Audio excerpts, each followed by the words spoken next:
বক্সে বক্সে সাজানো চকলেট ও ক্যান্ডি। অস্বাস্থ্যকর পরিবেশে তৈরি করা হচ্ছে শিশুদের পছন্দের খাবার চকলেট। কর্মীদের নেই পরিচ্ছন্নতার উপকরণ কিংবা স্বাস্থ্যবিধির বালাই।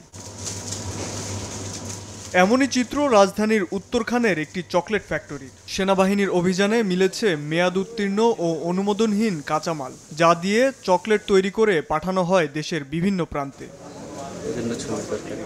এক পর্যায়ে সেনাবাহিনীর অভিযানে যুক্ত হয় জাতীয় ভোক্তা অধিকার সংরক্ষণ অধিদপ্তর। নিয়ম নীতি না মেনে শিশুদের জন্য ক্ষতিকারক এসব খাদ্যপণ্য তৈরির দায়ে বিভিন্ন ধারায় ৭ লাখ টাকা জরিমানার পাশাপাশি ফ্যাক্টরির উৎপাদন কার্যক্রম বন্ধ রাখতে নির্দেশ দেওয়া হয় মালিককে। যে রং ব্যবহার করা হয় এই রঙের মেয়াদ শেষ হয়েছে, অথচ সমানে এখন ব্যবহার করে যাচ্ছে। একই সাথে মাকড়াসের জাল রয়েছে, বিভিন্ন খাদ্যপণ্য যেখানে সংরক্ষণ করেছে সেই স্টোর রুমগুলোতে, সেখানে তেলাপোকা হেঁটে যাচ্ছে বিপুল পরিমাণে। মিল্ক ক্যান্ডি এবং একই সাথে আমরা দেখলাম চকলেট, ডেইরি মিল্ক সবগুলোতে ওজন কম দেওয়া হচ্ছে।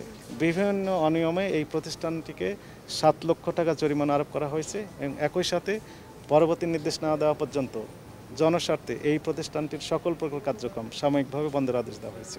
খাদ্যে ভেজাল বিরোধী অভিযান অব্যাহত রাখার কথা জানান ম্যাজিস্ট্রেট। শাবাব ওয়াসি, সময় সংবাদ, ঢাকা।